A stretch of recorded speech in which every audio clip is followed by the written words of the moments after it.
conversaciones que hemos tenido en este Congreso. Ha llegado el momento de escuchar la última conferencia del Congreso Interamericano de Gestión Humana CIGE 2019.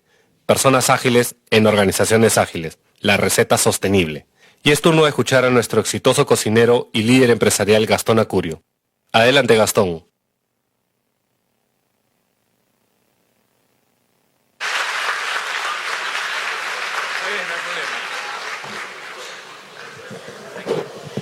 Muchas gracias.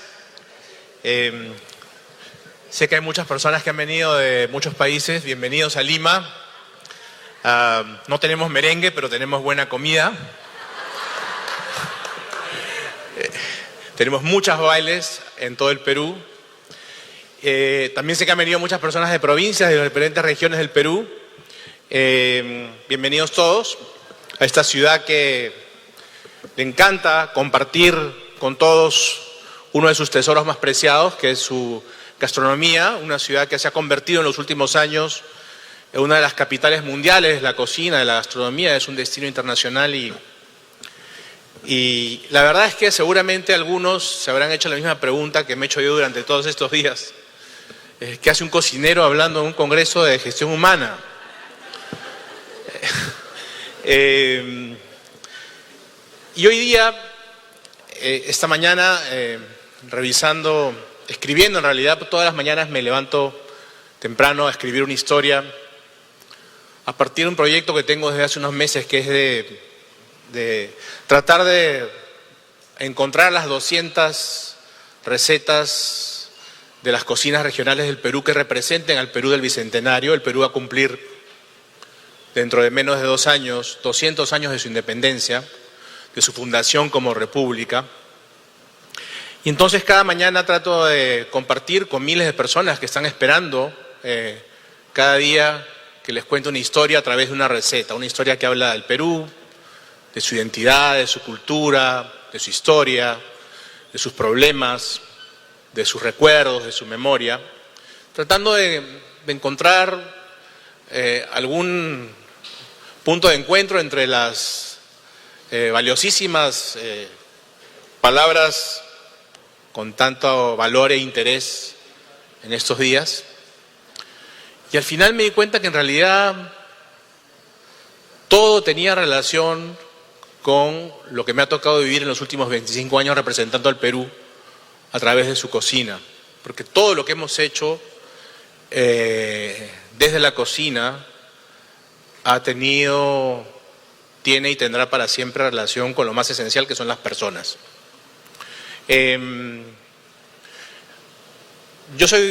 Hace unos 25 años aproximadamente, en el año de 1994, empieza mi historia, que es parte de la historia que voy a tratar de compartir en este tiempo con ustedes.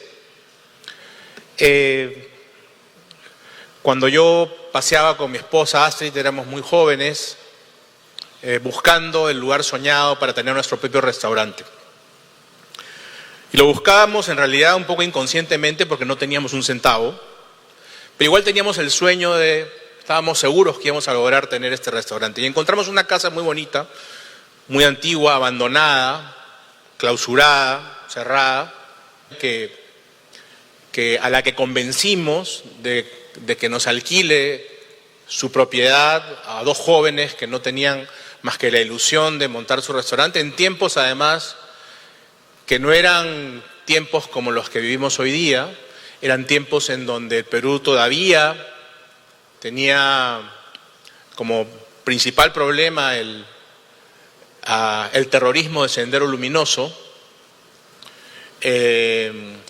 Definitivamente no era un destino turístico, Lima. Recién el Perú empezaba a organizarse y a ordenarse económicamente, una estabilidad monetaria, una estabilidad en las cuentas fiscales que le ha permitido desarrollarse en los últimos años, pero que en ese momento todavía parecía todo incierto. De hecho, a mi generación, durante mucho tiempo, durante todos los años 80, mientras éramos adolescentes y vivíamos todo lo que ocurría en ese momento, se nos hizo creer que nuestro destino era intentar emigrar irnos del Perú. Porque si nos quedábamos, no íbamos a poder cumplir nuestros sueños dentro de nuestro propio país. Y lo que nos tocaba era tratar de buscar un nuevo horizonte en algún otro lugar que nos ofreciese las oportunidades, las ventanas de oportunidad para poder salir adelante.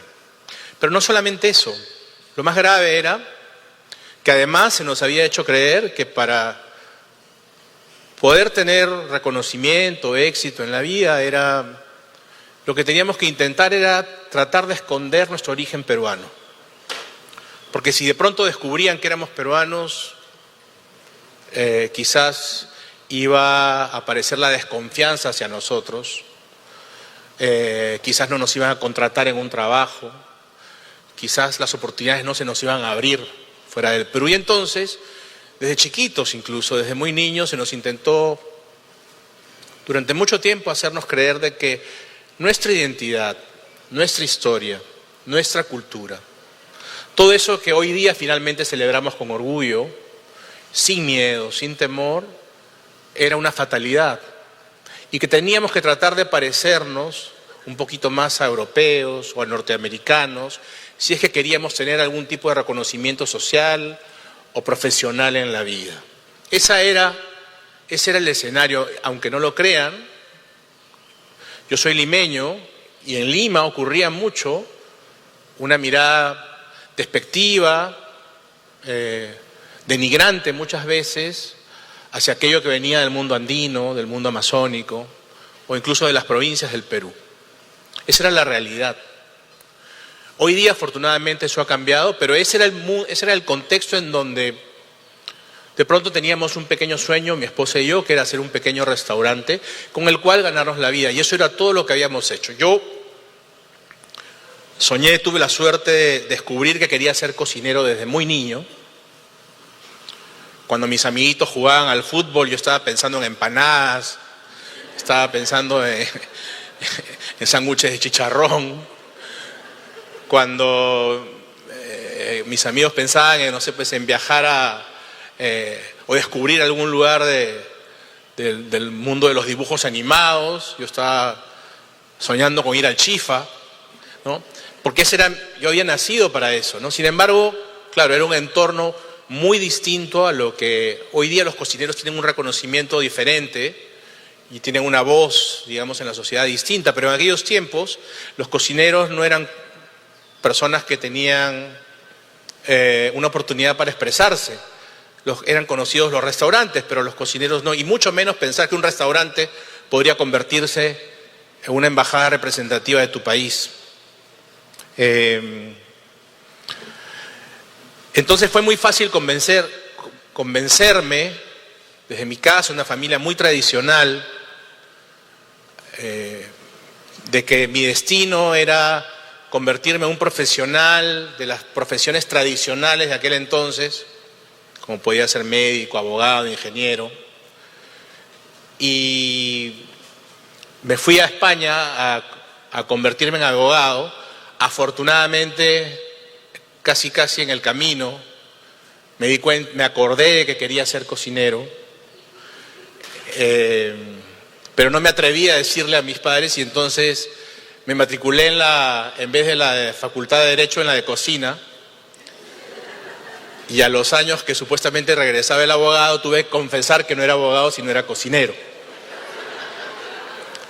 Se imaginarán el drama en ese momento, familiar, ¿no? Yo me sentía muy mal porque sentía que había engañado a mis padres, que habían hecho un gran esfuerzo por enviarme a estudiar a otro país, que tenía una gran expectativa en mí. Mi padre era un político muy reconocido y muy respetado en ese momento, y yo era el único hijo hombre de una sociedad machista como la limeña de aquella época, el menor además, y donde había depositado todas sus ilusiones y sueños de que me convirtiese en un político igual que él. Y de pronto le dije que era cocinero, ¿no? Ser cocinero, como les digo, para él en esa época no lo entendió. Y tanto no lo entendió que yo me sentí un poco frustrado, porque al final, cuando pude finalmente convencer a la señora de que nos alquile el el local para hacer nuestro restaurante, empecé a pedir prestado dinero a todas las personas que conocía, menos a mi padre en realidad, porque sentía que él estaba molesto, ¿no? Y le pedí prestado dinero a mis tíos, a mis cuñados, a todas las personas que sabía que tenían un poco de dinero. Y lo anecdótico es que todos, apiadados de esta pareja irresponsable que había decidido tener un restaurante en un distrito donde ponían bombas,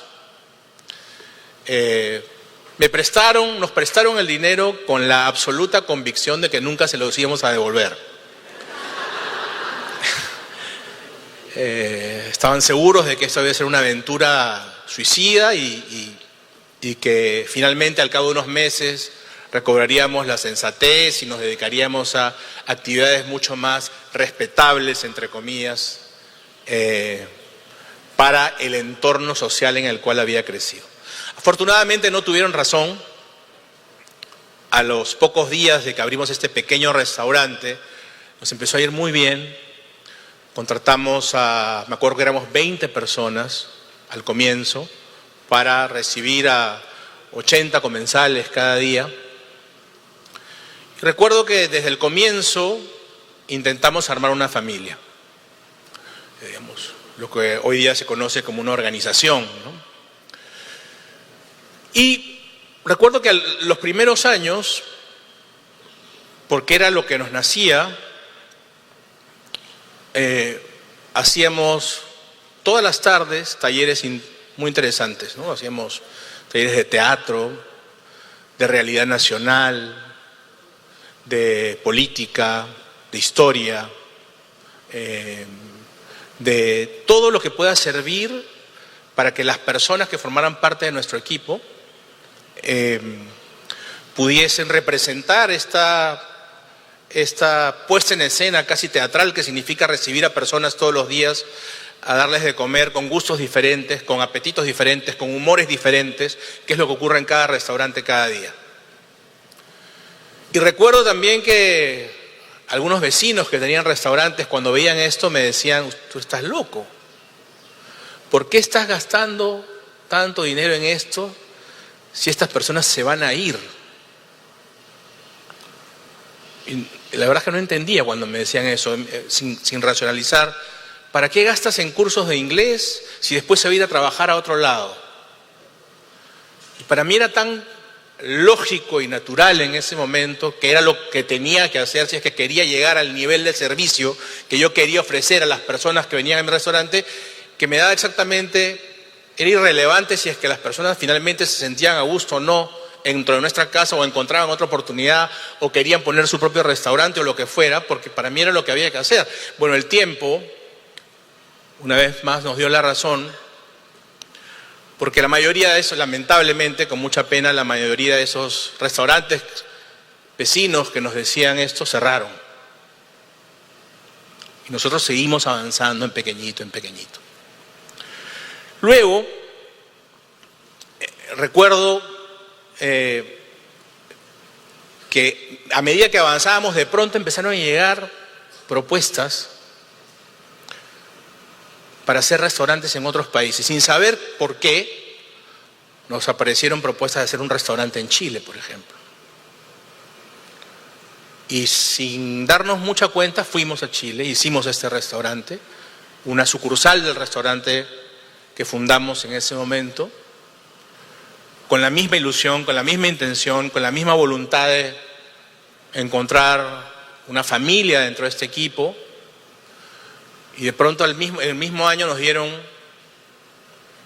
el premio al mejor restaurante de Chile, lo cual causó una polémica importante porque era un restaurante peruano reconocido como el mejor de Chile en Chile, digamos, ¿no? Y esto, digamos, bueno.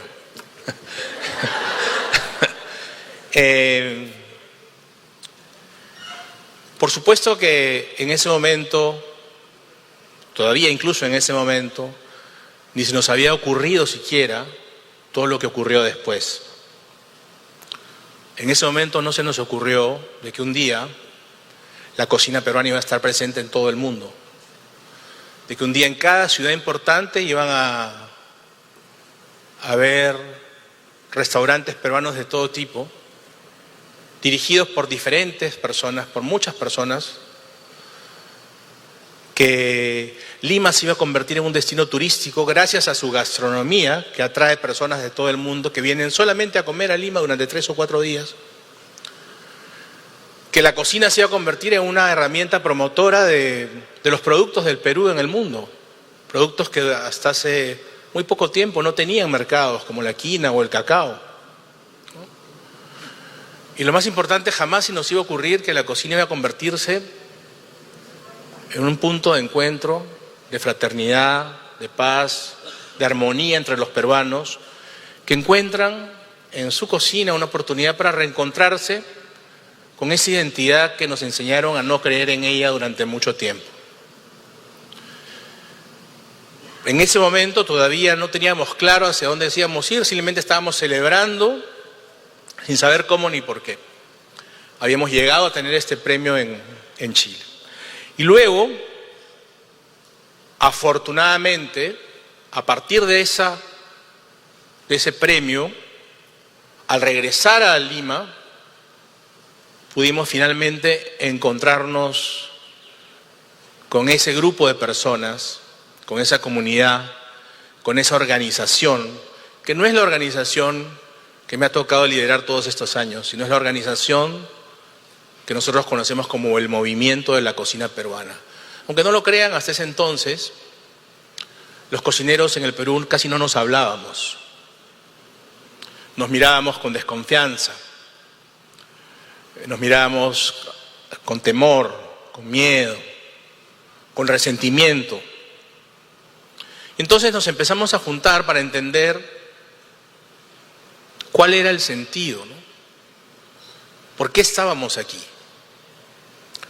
Si había una pequeña señal que nos decía que un restaurante peruano podía tener éxito y reconocimiento en una ciudad como Santiago, que tenía grandes restaurantes de todo el mundo,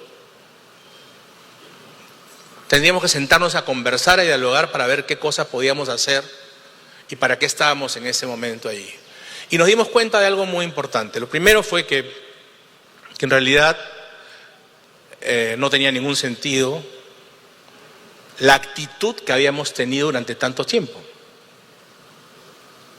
pensando que el mundo se acababa en Miraflores y que teníamos que competirnos con los poquísimos comensales que podían pagar nuestros restaurantes, perdiéndonos la oportunidad de entender que allá afuera había un mundo en donde todo había cambiado y finalmente nos estaban esperando. Y que lo único que teníamos que hacer era trabajar juntos, en equipo, entender que éramos parte de una misma organización, que teníamos que construir una marca llamada Cocina Peruana y que en la medida en que todos nos ayudemos mutuamente, en las buenas y en las malas, en la medida en que celebremos nuestros éxitos ajenos y nuestros fracasos, nos acompañemos y nos levantemos juntos y vamos a poder lograr convencer al mundo de que nuestra cocina era hermosa. Y empezamos a diseñar una estrategia en ese momento de cómo podíamos hacer para lograr este objetivo. Y lo primero que decidimos juntos fue entender de que la cocina peruana podía convertirse en una herramienta de promoción del Perú en el mundo.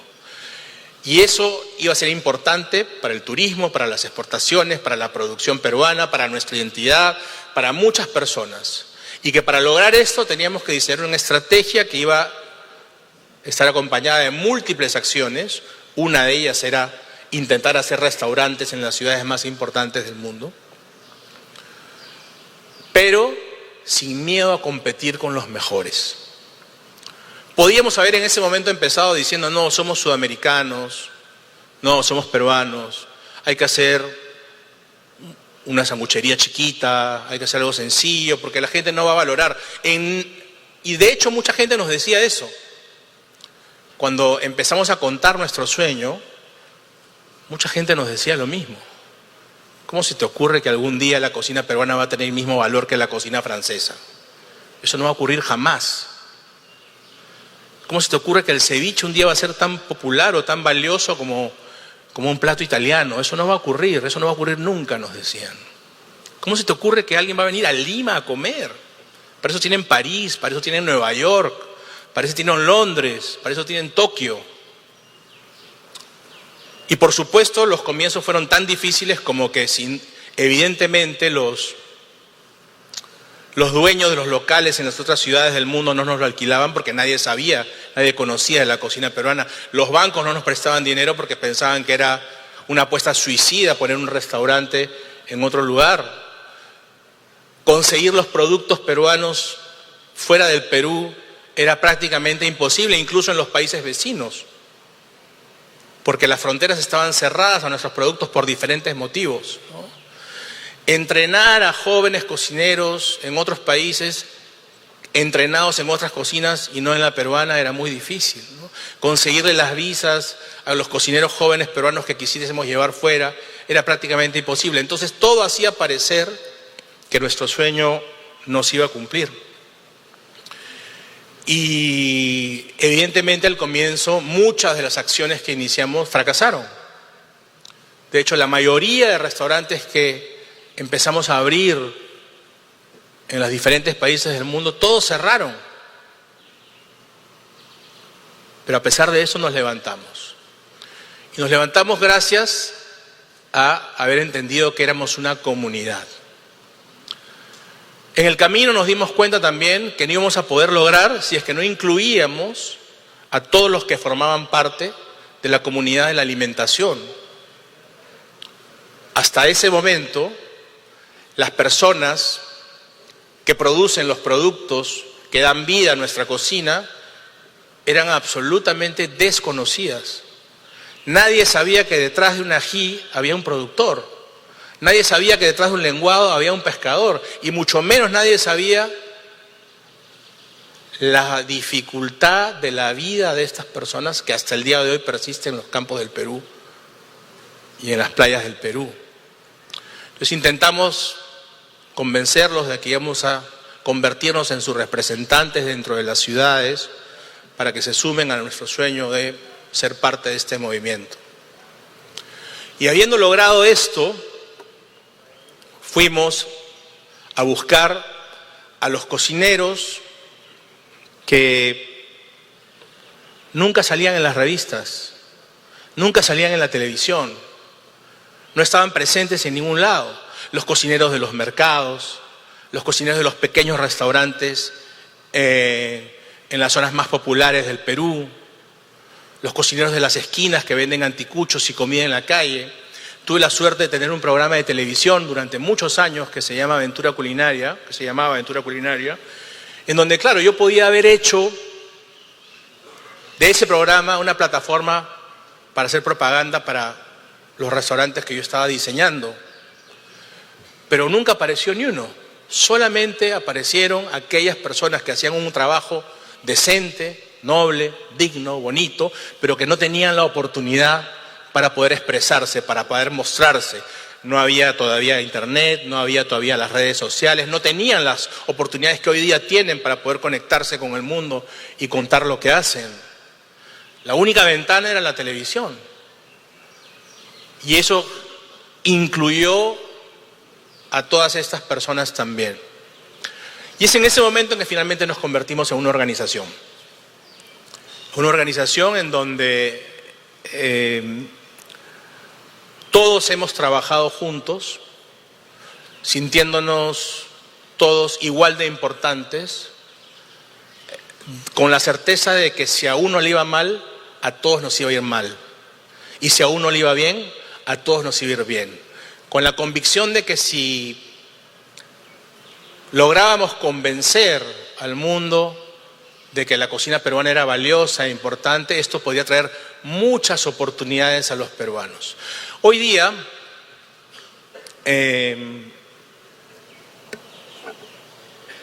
han pasado algunas cosas interesantes.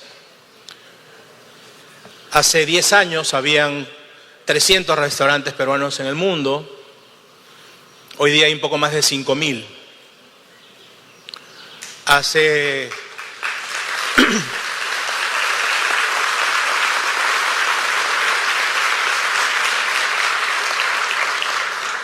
Hace 10 años,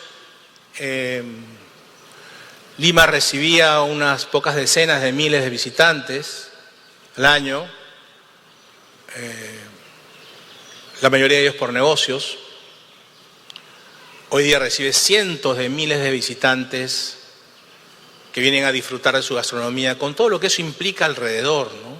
Porque cuando alguien decide venir a Lima a disfrutar de su gastronomía, está impactando directamente con el taxista, con las personas que trabajan en el hotel, con las personas que se toman un café y el productor que está detrás de ese café, con las personas que están detrás de cada ese ceviche que se han comido seguramente muchos de ustedes en estos días, con el pescador, con el productor de la cebolla, con el productor del ají, con el productor de limones, con el productor de camote, con el productor del choclo, con el productor de la cancha, con las personas que trabajan en la compañía que hace la cerveza o el pisco que han acompañado su experiencia, ¿no? Y eso es lo maravilloso de un mundo como la cocina, que integra a muchas personas y a muchas actividades, ¿no? Cuando yo he tenido la suerte de hacer muchos libros, he tenido la suerte de hacer muchos programas de televisión, he tenido la suerte de diseñar muchos restaurantes, para muchas personas, muchos de los restaurantes que llevan mi nombre tienen múltiples formas de gestión, digamos. No es que yo sea el dueño, pero digamos hay el Hotel Mandarin Oriental, es el dueño de uno de los restaurantes que dirijo. Empresarios chilenos son los dueños de los restaurantes de las marcas que he diseñado y que están en Chile, en fin. Pero detrás de cada una de estas acciones, he podido hacer salsas, hay muchas personas que participan alrededor. Y eso es lo que quizás quería compartir con ustedes hoy día. Recientemente, en los últimos años, cuando inimaginablemente me convertí en accionista de una organización, cuando en realidad mi único sueño era tener un pequeño restaurante y luego mi único sueño fue representar a mi país en el mundo y luego mi único sueño fue tratar de que la cocina genere oportunidades a muchas personas, me convertí en accionista de una organización grande, relativamente grande, ¿no?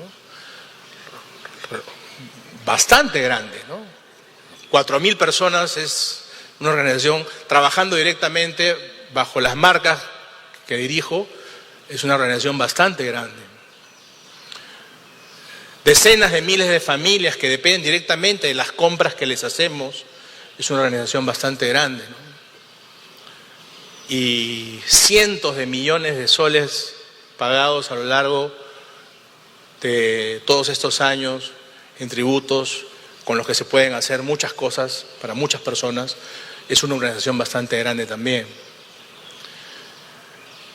Pero claro,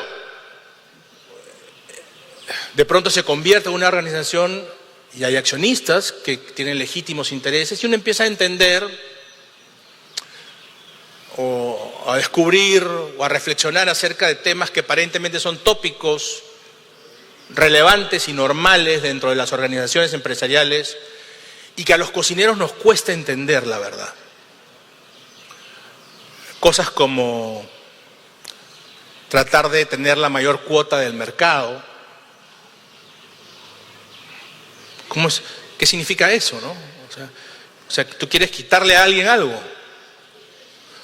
Es como si yo quisiera que mi cevichería Barra Chalaca, que es una cevichería que tiene gran potencial de crecimiento, me siente a diseñar un mapa de a ver dónde están todas las cevicherías que tienen éxito para destruirlas.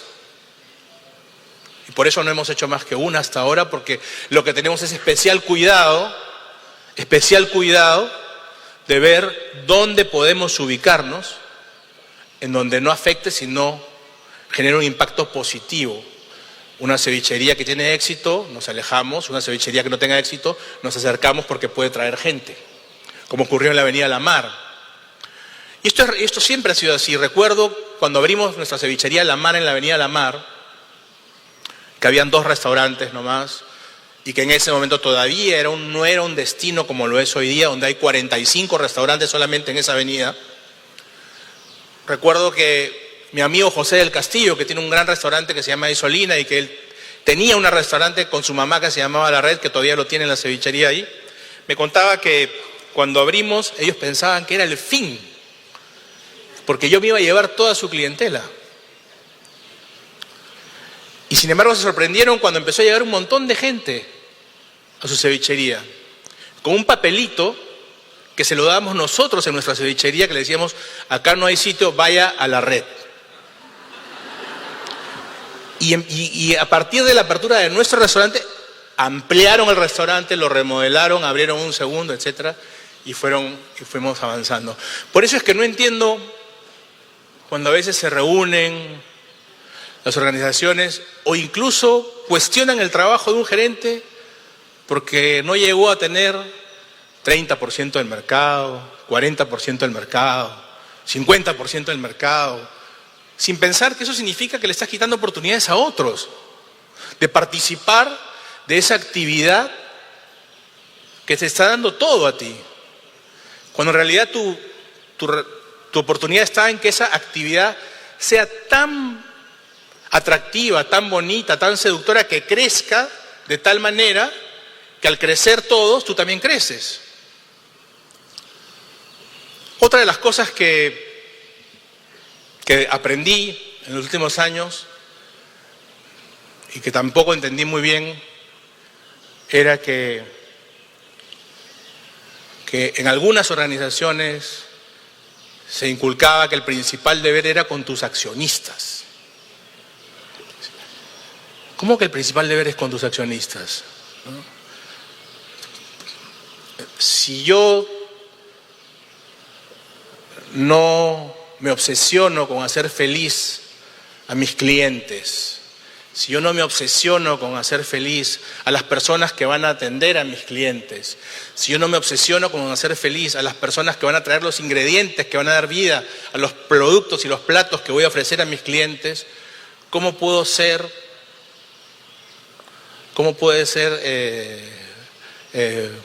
responsable con mis accionistas, ¿no? Y eso nos llevaba a una serie de decisiones que ponían por encima a los intereses de los accionistas que lo de los propios clientes, que los de la propia comunidad, que los de la sociedad, que los del medio ambiente. Y al final, también lo vi, cómo eso terminaba repercutiendo, y mucho más hoy día, en la reputación de esas organizaciones y en su incapacidad para poder remontar situaciones inesperadas por esta falta de empatía que fueron construyendo. Y dentro de esas cosas que también aprendí y descubrí, es una cosa que tiene un nombre horrible que se llama EBITDA.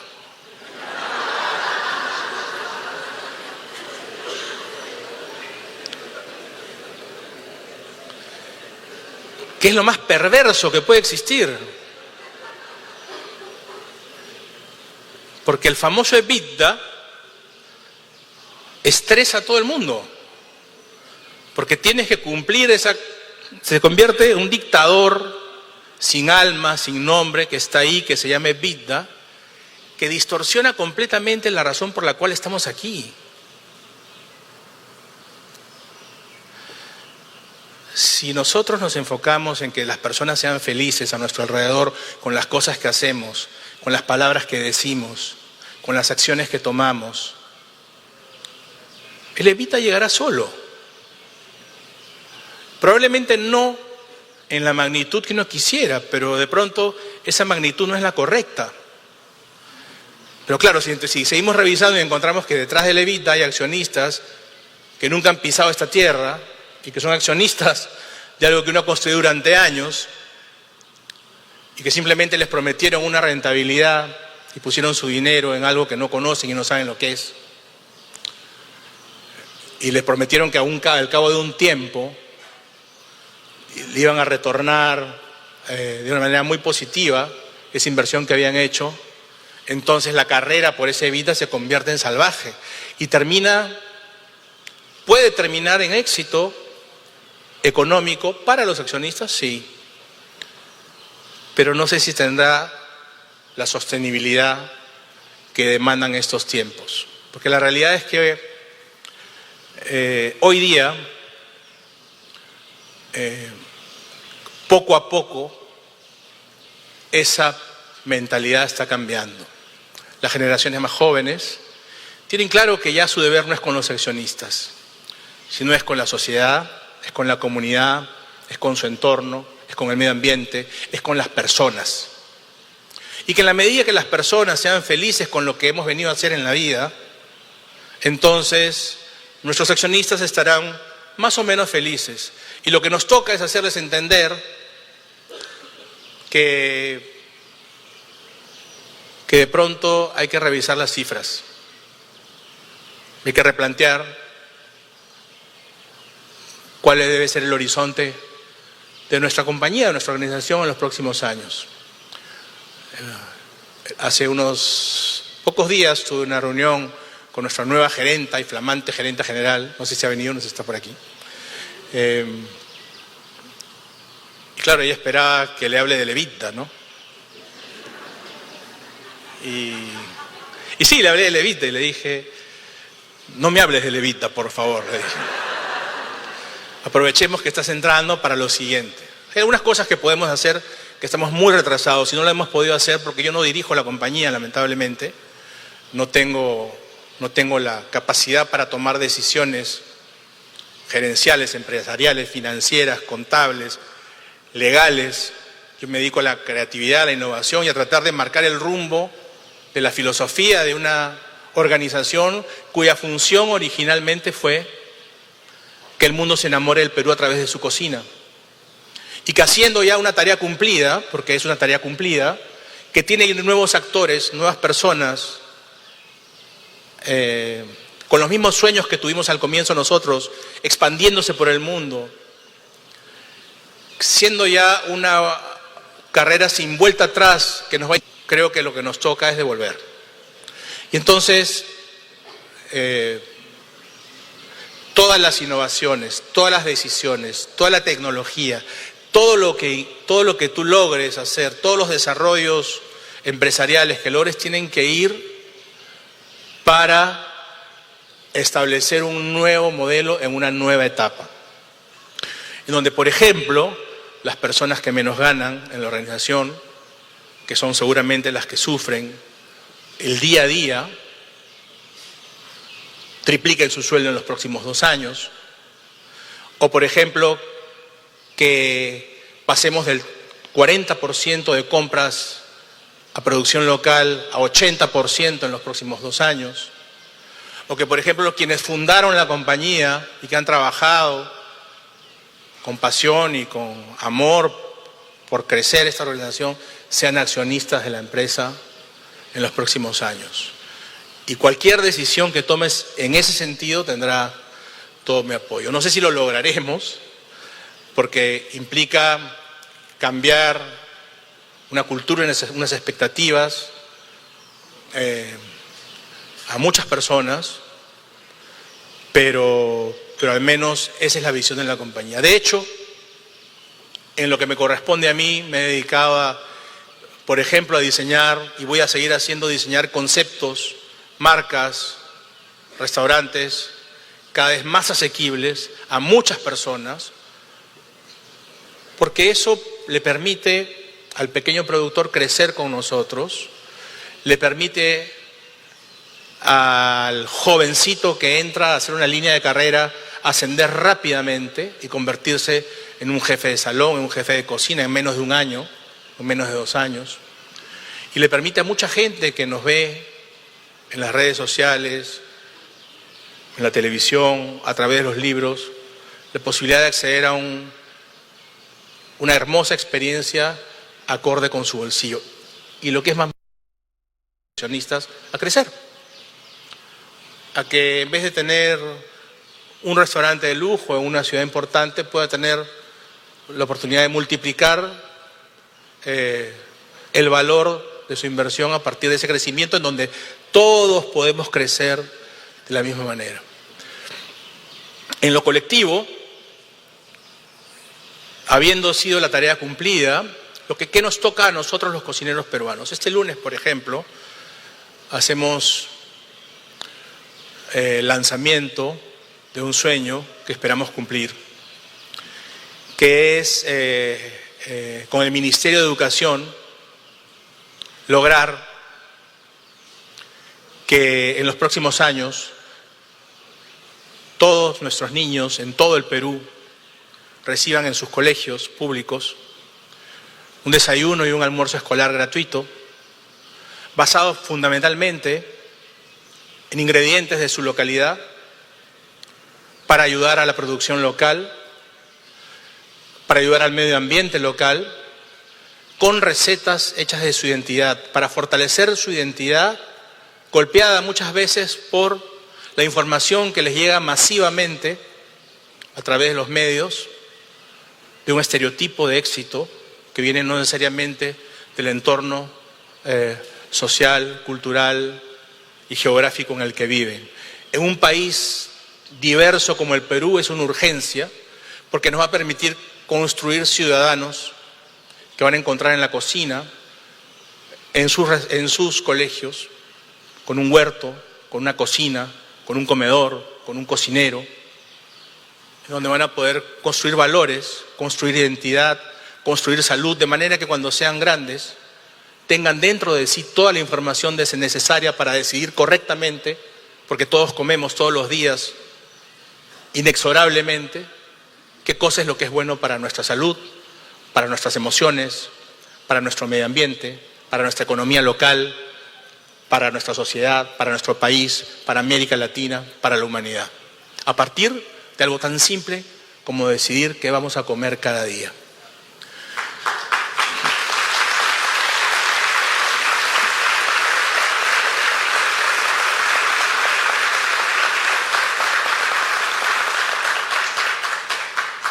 Hemos llegado a esta etapa de nuestra vida aprendiendo muchas lecciones. Hemos pasado por todas las etapas que seguramente todos ustedes han pasado. A mí me enseñaron de jovencito en Francia que la cocina era un espacio militar, donde había que hasta, he visto cómo le pegaban, el jefe le pegaba al cocinero para que se apure. Y pensando que no íbamos a gritar nunca, terminábamos siendo unos histéricos al comienzo, perfeccionistas, tratando de que todo salga perfecto, pensando que si algo salía mal, de pronto nunca más lo íbamos a poder arreglar. Y aprendimos en el camino que no, que todo se arregla, que todo se resuelve, que todo se aprende en el camino, ¿no? Así que nos agarran estos tiempos con la madurez necesaria para poder seguir soñando, seguir aprendiendo, seguir imaginando cómo puede la cocina peruana contribuir al desarrollo del Perú, con la certeza, con la absoluta certeza de que si esta historia fue hecha por miles de personas, si esta historia fueron las personas las que lo hicieron posible, son las personas las que son realmente importantes en nuestra organización. Y no solamente las personas que forman parte directa de nuestra organización, todas las personas, todas, las que nos proveen, las que trabajan con nosotros, las que nos están observando, las que no están aquí, las que están lejos, porque cada una de las acciones que tomamos tiene un impacto negativo o positivo en la sociedad y en la vida. Conscientes de eso, no sé si lograremos los próximos sueños de los próximos 25 años, pero al menos lucharemos todos los días para intentarlo. Muchas gracias.